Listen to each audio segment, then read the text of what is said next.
the very black, dark man, Martins Ose. Welcome to the program. Thank you very much. Mr. You can never be me. Right, I can see that you do your research very well. Let's just jump right into it.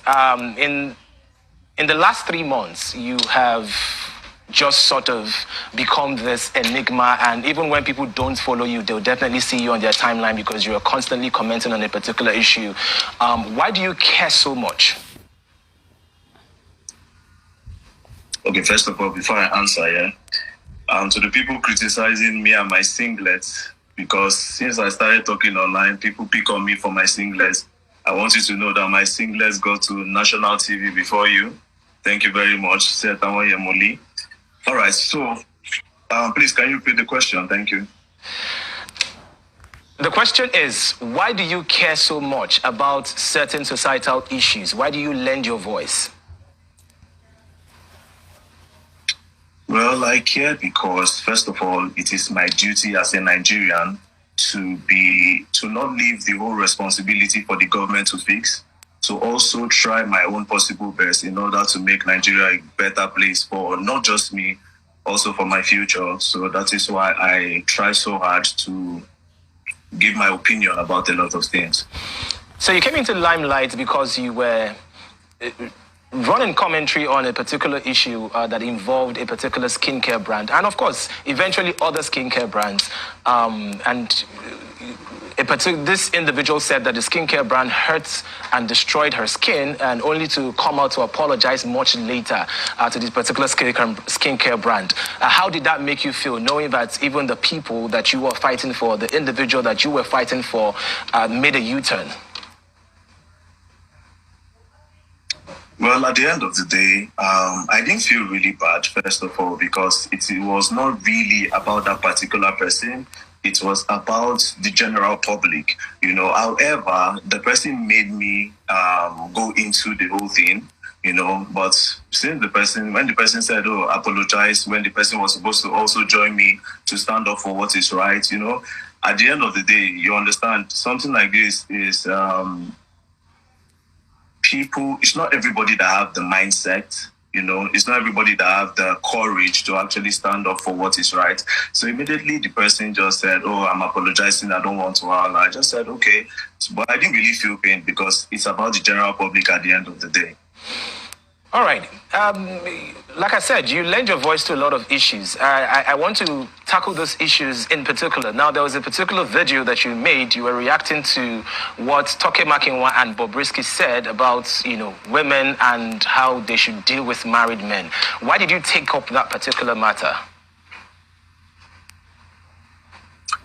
Well, first of all, I took up that particular matter because this generation are obsessed with a lot of celebrities, and then they don't think for themselves. So when those two people were giving their advice, I was like, wait, what? There are some people that are not even meant to be on television. I'm sorry to say, no offense. But then again, it's the society we live in today that encourages people like that. So when I heard it, I knew a lot of people were going to take this advice. That was why I quickly reacted to it, because, like I said, it's about the general public and for the future. You understand? Because if we start taking advice from everybody that is on TV, trust me, tomorrow we won't have it tomorrow. At the end of the day, don't play. All right, very dark man. You are beginning to redefine what social consciousness is all about. How far are you willing to go? Because, from the trajectory that we've seen, sometimes people start off really strong and it looks like they lose steam along the way. How far are you willing to take this activism? Well, I'm going to be staying long because everything they would use to come for me, I've already put it out there. I told them I am coming with a tarnished image, like literally everything. I told them I am broke, I don't have money, I'm not a rich person, so they cannot broke shame me. I've told them a lot of things about my life that they cannot even use to attack me. So basically, I prepared myself mentally for them. So all the blah, blah, lash, blah, blah, blah, blah, blah, blah. When I hear them, I'm like, oh, well, I've already told you people I'm broke, you know, because in Nigeria, what they do is, in order to bring down your mentality and to bring down your morale for fighting, they will say, no go find money, your mates, they find money, no go find money. So the first thing they do is to broke shame you, you know, so that's why I came. And then sometimes I even show my one-room apartment where I stay. I show them everything. I'm like, oh, yes, I'm broke. So what else? You know, but then again, they'll still come with something like, you talk too much, you talk too much, you talk too much. Now, one thing I would say is I realize I'm doing something right when they cannot pin anything on me other than you talk too much. Do you understand? So that's it. This team will still be there for a very long time. Now, can you take me through your investigation process? So before you take up a particular matter, because most often than not, you bring out receipts. So can you take me through your investigation process? How far do you go to actually discover whether this particular individual or this particular brand is doing something they're not supposed to be doing? How far do you take your investigations? Scopri il mondo e cresce davanti. Well, if I tell you, a lot of them will be cautious. So it will really mess up my investigation when I actually have a target, you know, because I really go, when I mean I go deep, I really go deep on the person and I take my time for like 2 or 3 days.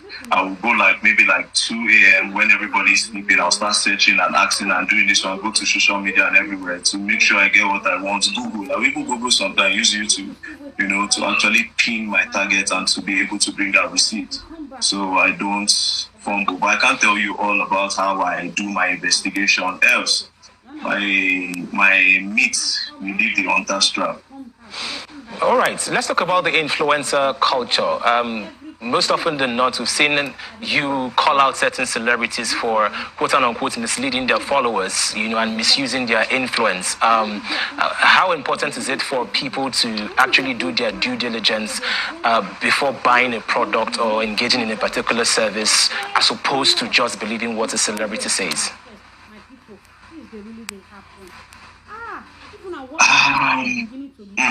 First of all, you know this Nigeria, sometimes when I look at the list of people that are called celebrities, I ask myself that, is a celebrity supposed to mean somebody that is celebrate? Like, what is about this person that people celebrate? And then you look at the person's followers list, you be like, this person like this, where they do shake, and I get all this amount of followers, you know?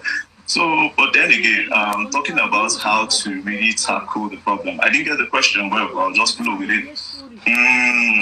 I mean, one thing I would say is, I always say this thing. I said, okay, go on. Please let me hear the question again, please. So the question is, for the individual that wants to patronize a particular service or wants to buy a particular product, how would you tell that individual to do their due diligence in terms of conducting research, or what steps are they supposed to take to confirm the authenticity of the product as opposed to just believing the word of mouth of a particular celebrity? Okay, so let me start with skincare, because skincare is like the main one. For skincare, first of all, the NAFDAC number. You have to make sure the NAFDAC number is on the product. However, NAFDAC number does not entirely mean that the product is good, but it means that the right authorities have actually checked the content of the product. Secondly, some people can actually use a fake NAFDAC product on their brand, but the way you catch them to know that the product is fake or not fake, check the list, like the ingredient that is used to make the product. Most of them don't put the ingredient that they use in making the product because they themselves don't actually know the ingredients in the product.